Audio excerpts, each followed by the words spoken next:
السلام علیکم، سیکھو سب کچھ میں خوش آمدید دوستو۔ آج ہم سیکھیں گے کہ ہم کس طرح فلٹر کے ساتھ سیلز کو سم کر سکتے ہیں مائکروسافٹ ایکسل میں۔ آئیے جانتے ہیں اس کو کس طرح کیا جا سکتا ہے۔ اس وقت ہمارے پاس جو ڈیٹا دیا ہوا ہے اس میں انوائس نمبر، پروڈکٹ اور سیلز گراف دیا ہوا ہے، اور ہمیں یہ کرنا ہے کہ ٹوٹل سیلز معلوم کرنی ہے اور فلٹر لگا کر۔ تو فلٹر لگا کر اگر ہم اس کو سم کرتے ہیں تو کیا ریزلٹ آتا ہے اور ہمیں کون سا فارمولا یہاں یوز کرنا چاہیے، اس کے بارے میں آج ہم جانیں گے۔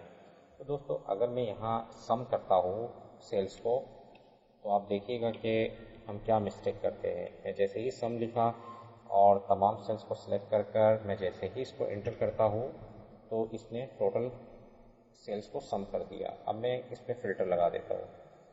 جیسے ہی میں اس کو فلٹر لگاتا ہوں اور یہاں سے فلٹر سے میں کوئی بھی پروڈکٹ لیتا ہوں، میں اس کو ان چیک کر دیتا ہوں سب کو، اور یہاں سے میں نے لے لیا ایل سی ڈی، اور جیسے ہی میں نے اس کو اوکے کیا تو ایل سی ڈی کی 3 پروڈکٹ ہے لیکن ریزلٹ سیم آ رہا ہے۔ ٹوٹل سیلز یہ وہی شو کر رہا ہے ٹوٹل پروڈکٹس کی، جبکہ ایل سی ڈی کی جو پروڈکٹ ہے وہ اتنی نہیں ہے، 4250 ہمیں یہ شو کر رہا ہے ٹوٹل پروڈکٹ۔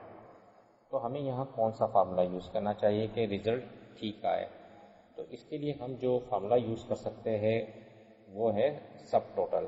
میں جیسے ہی ڈبل کلک کرتا ہوں اس فارمولا کو، بلکہ میں ڈیلیٹ کر دیتا ہوں۔ اب میں آپ کو سب ٹوٹل کا فارمولا یوز کر کے بتاتا ہوں۔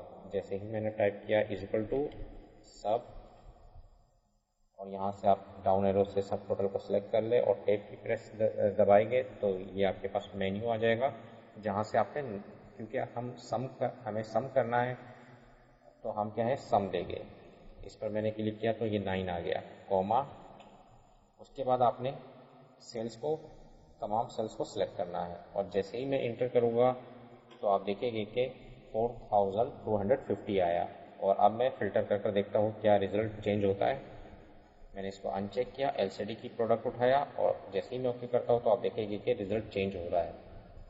اور جیسے ہی میں اس کو ان چیک کرتا ہوں اور یہاں سے مانیٹر کی پروڈکٹ اٹھایا تو ریزلٹ 950 آ رہا ہے۔ تو بالکل صحیح ریزلٹ آ رہا ہے، تمام سیلز کو سم کر رہا ہے۔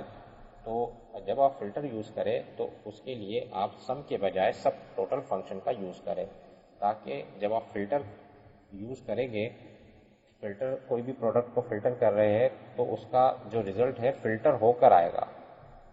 تو دوستو، یہ کافی زبردست ٹیکنیک ہے، اس کو آپ یوز کر سکتے ہیں فلٹر کے ساتھ۔ تو دوستو، امید ہے کہ ویڈیو آپ کو بہت پسند آئی ہوگی۔ لائک اور سبسکرائب کرنا مت بھولیے گا۔ دوستو، آپ میرے چینل کو سبسکرائب ضرور کیجیے تاکہ کوئی بھی نئی ویڈیو آئے تو اس کا نوٹیفیکیشن آپ کو مل جائے۔ Thanks for watching. اللہ حافظ۔